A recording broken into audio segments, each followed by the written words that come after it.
Over the past couple of years, we've taken a look at a lot of interesting and unique Nerf blasters that mimic some kind of realistic firearm action, mostly for the sake of just being super fun. We took a look at a tube-fed pump-action shotgun. We took a look at a massive pistol that fed and ejected shells. And now we're taking a look at what is quite possibly the coolest one yet. The Wingchester, a lever action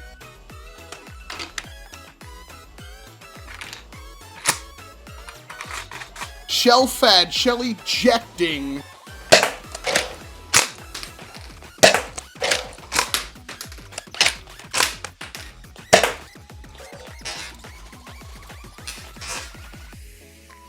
high-powered Nerf rifle.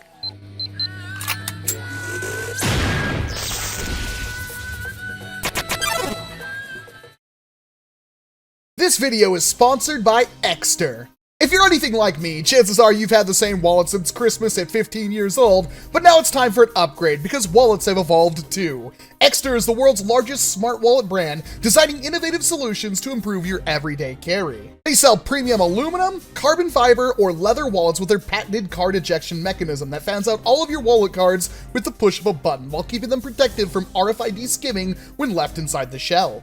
If that wasn't cool enough, their tracking card is a slim, solar-powered worldwide tracking device that charges for a few hours in the sun for up to 3 months of continuous use that not only helps you track and locate your wallet when it isn't near your smart device, but you can even use it to ring your smart device with just a push of a button. You can even use it as a remote control for your cell phone camera in a pinch. You can also pair it to Google Home, Alexa, and Siri to find your wallet via voice commands. Hey Siri, ring my Exter. Okay, done. Bring your wallet into the 21st century with Exter, and with their Valentine's Day sale going on right now, you can get 20% off site-wide, browse their limited collections, and check out their Valentine's Day bundle. Thank you once again to Exter for sponsoring this video.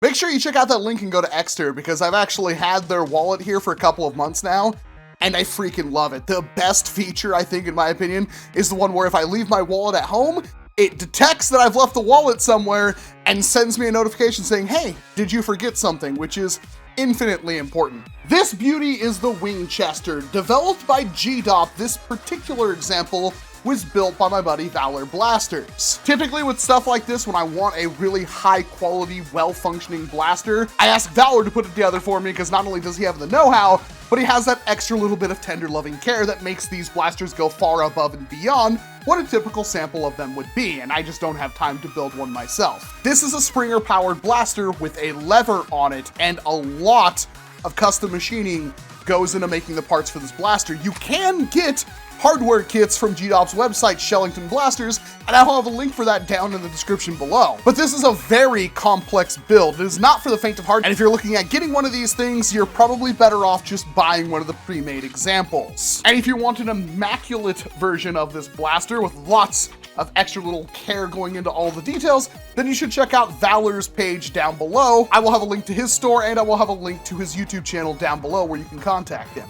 There are several different permutations of how you can put this blaster together, and I just told Valour to make me the prettiest one, and he did exactly that. I could not be happier with what I have here, because it is that space futuristic rifle that I absolutely love. That perfect blend of old and new. But yes, if you really want to, you can make it look more like a Winchester if you're into that, or you can even make it even goofier and space-aged than something like this. There's different barrels, foreguards, stocks, etc. that you can get, and 2 different lever options. I went with the slanted lever because I absolutely love that. And we have a Valken 4X scope on the top of it. Not that it needs it, but it really completes the aesthetic. Even the muzzle on the end is removable, if you like that kind of thing, which doesn't really add anything to the blaster. It just kind of breaks up the silhouette a bit more, and I happen to like that. Now, this has an internal tube magazine that holds 7 shells, and of course you gotta have one in the action for 7+1 capacity. And the shells it uses are the same kind that Gdop's own Flypoint pistol uses. So they share the same ammo type, and thus they would be kind of a cool loadout to have when paired with each other. And right off the bat, my first real complaint, although I understand why this happened, While there is an opening right here for you to load shells into, there is no King's Gate. There's no door there that helps guide the shells in. You just kind of have to push it in, and it takes a little bit of effort. You got to push it in a little bit farther than you'd like to, but you do have to kind of fish it into that magazine tube, which I don't like having the big hole right there. It bothers me, and I wish it didn't have it, but they couldn't get the King's Gate mechanism to work, thus it doesn't have one, and thus I'm very upset. That is quite literally maybe my only complaint about this blaster. Unlike the Flypoint, however, this is a Springer blaster with a lever. This one has a section of Silver Fox's Pro 25 spring in it, which is a pretty hefty spring, and that lever does give you a mechanical advantage to prime it. However, it's still a very powerful spring, and it does take a lot of effort to use this blaster. It's not like an actual lever gun where all you're doing is working the chambering mechanism. No, you're also priming back a spring every single time you work that lever, so you're never gonna have that like quintessential fast fire lever action. It has an internal magazine, and it is very, very easy to reload. And of course, you can reload it on the fly as you rack shells out of it. So we have one empty in there, drops out. The actual shell ejection depends on how fast you can run the action. Because this thing has a pretty hefty spring in it, I try to run the action as fast as I can, but it's still a pretty hefty spring, as I've said. Chamber it, and it is ready to go. There is actually a lock that you have to put the lever into. The trigger is actually connected to the lever, but it will not fire until that lock is all the way engaged to help prevent you from accidentally firing it. And yes, you can open this up and press the catch and run the system with it open, and that could potentially hurt your fingers, but that's also the only way to deprime the entire system. Valour printed out the stock in wood filament. You can print wood filament with a 3D printer if you didn't know that. Stained it nice and beautifully, and even put a rubbery TPU printed stock butt on it, which is a bit sharp. It does kind of bite into me a little bit because while it is rubber and flexible, it still has some pretty tough edges on it. And he also sanded down the receiver for me, so it's nice and smooth. And oh, this is some of your finest work ever, Valour. I definitely mean that. This thing is beautiful. I should also mention this thing is heavy. Not only did Valour print these parts to be as durable as possible with the highest level infill that he could muster, but there's big old chunks of metal for all the linkages that go into this thing. While this has plastic 3D printed scales on it, the lever is metal. The catch mechanism is metal. The whole thing that moves back and forth to help index the shells into the chamber is metal. It's all heavy metal. It looks like it's plasma cut out of a CNC, and it is not thin. And that adds substantial to the bulk of the blaster, which is one of those things where it's like, obviously it uses shells, which you may not want that. You may want some kind of just, I want a lever action that hits pretty hard and uses a magazine, and this isn't exactly what you had in mind. Well, fear not, because I have another lever action blaster here that does exactly that. So hit that little red button, because we'll be looking at this very soon. But for the sheer fun of it, a side-loading lever action old style rifle that shoots a foam dart. There's a lot to love there. But I guess the question remains, how much power are we getting out of this current setup? Alrighty, let's see what she can do. 180. 148. 171. 108, that might have been a bad dart. 187. 159. 153. 156. And 164. All right, I've got a couple of shells here. I didn't exactly count them. I just filled them up, and we're gonna do some target shooting. The sight is not sighted in, it's just so I have a consistent dot. And I should note that this blaster, as impressive as it is not meant to be a performance piece. This blaster basically doesn't have a barrel. The shell is the barrel. So performance is probably gonna be not the best, but that's fine. It's pretty much just a glorified toy. So, let's see what it can do. There we go. That's not great.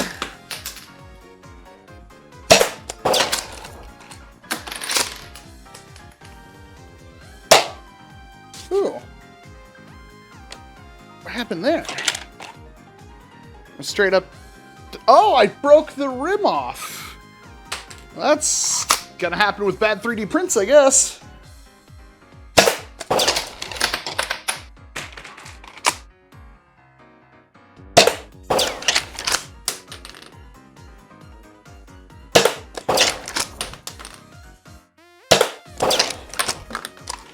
That was all that. It's really hard to lever this thing on a table because, of course, the lever requires a sufficient amount of strength to push forward, which is a shame. Unlike an actual lever action firearm where the lever just runs an action, this is priming back a hefty spring, which is seemingly always going to be a problem unless we have like a flywheel lever action, which would be incredibly weird.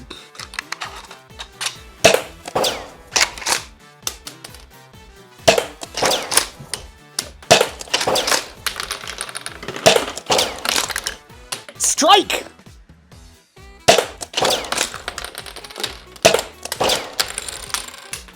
One left. Wow, that one was dead on. Oh no, I got two left. Could probably count my shots.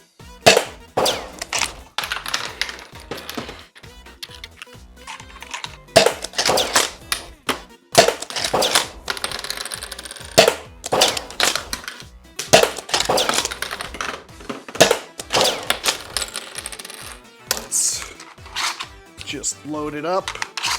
See, that's the thing I like about the lever actions, is that you can very easily top it up whenever you need to. So if you have a downtime, you can just load a shell in. That's why I've wanted a Kingsgate for a long time in a blaster. Ooh. That's what happens if you force it with a very tight magazine tube. It doesn't exactly work. Ooh, that one didn't feed right.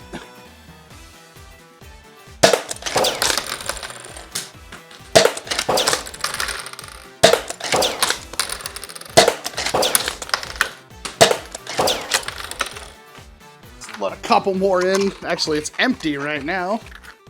So far it's pretty consistent, although it's not a very long range. And at longer ranges, that kind of spread would be a lot worse. It's pretty decent so far. See if that was too tight.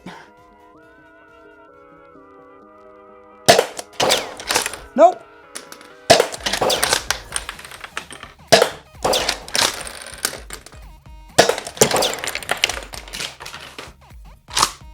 Hit the table!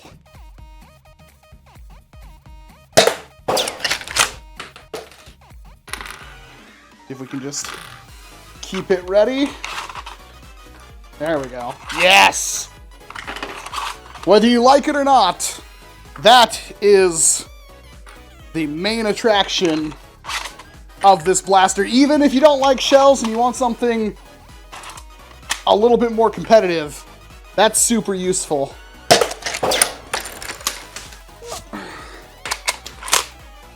Except for the jams.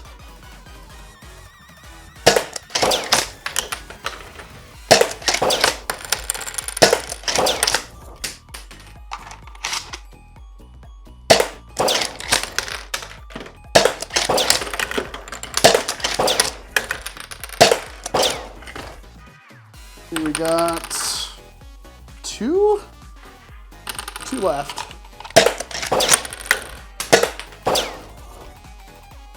Oh,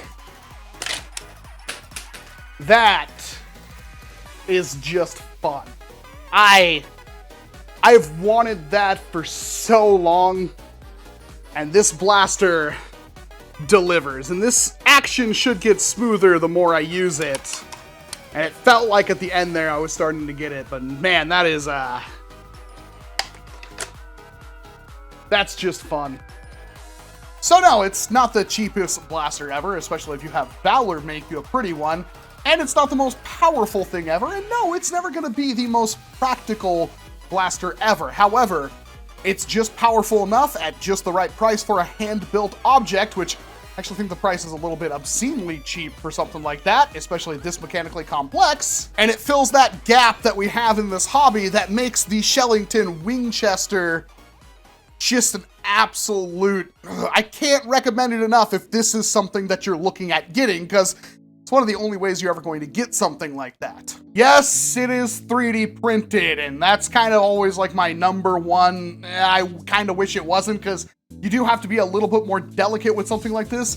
Drop it on the concrete once and it might not survive that. You'll have to reprint parts or get parts reprinted for you and put them together yourself. But as for the actual mechanics and everything on it, they're sturdy as heck. I don't expect to have any problems with the actual mechanics running this thing. And of course, there is one upside to using a shell besides cool factor, and that's this could technically hold multiple projectiles. So if you really wanted to, sure, you could cut down darts and put them in here if you want to fit basically just multiple dart heads in one thing. However, it's the future, and we have access to 50 caliber foam balls, these being the ones from Monkey Mods, and you can fit 3 of them in a shell. You can almost hold 4, but it's just not quite long enough. All right, it's about 50 feet to that tree line right there. I needed a backdrop, so hopefully I can catch these on camera, but this is the range and spread at pretty much a comfortable distance.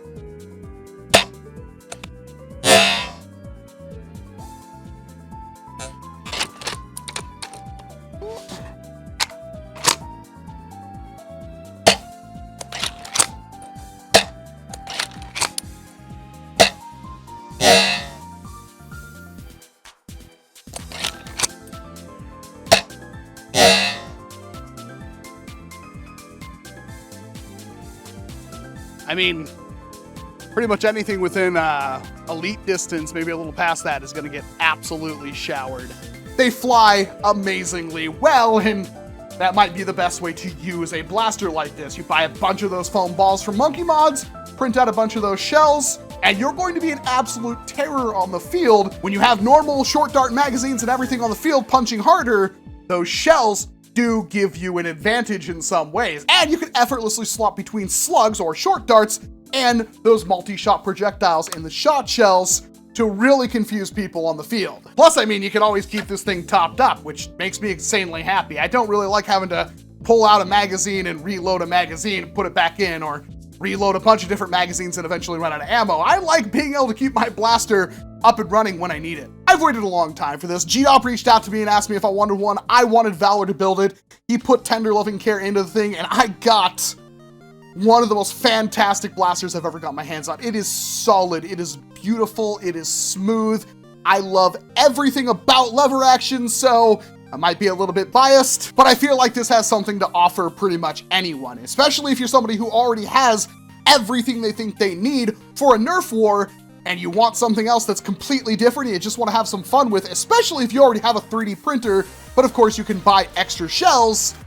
This is something that's not only effective, but it's got a learning curve with having to manage shells and everything like that, and that's just pure fun. Gdop, Valour, you have outdone yourselves, and I cannot recommend this blaster enough if you're interested in this mechanism. If you're not, don't worry too much about that. Like I said, I've got another one that may be more up to your speed. But that's all I've got for you. I'm Wallcommon7. Thank you very much for watching this video. Thank you very much to Valour for putting so much care and effort into this thing. Check out his channel and his store down in the description below. And of course, Gdop, where you can find his store down below to take a look at what he sells.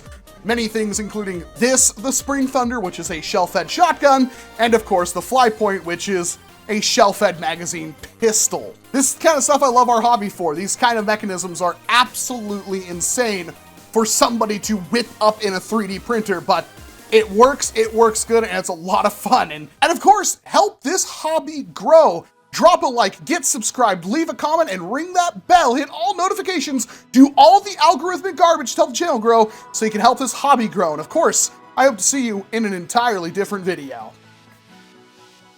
You gotta up,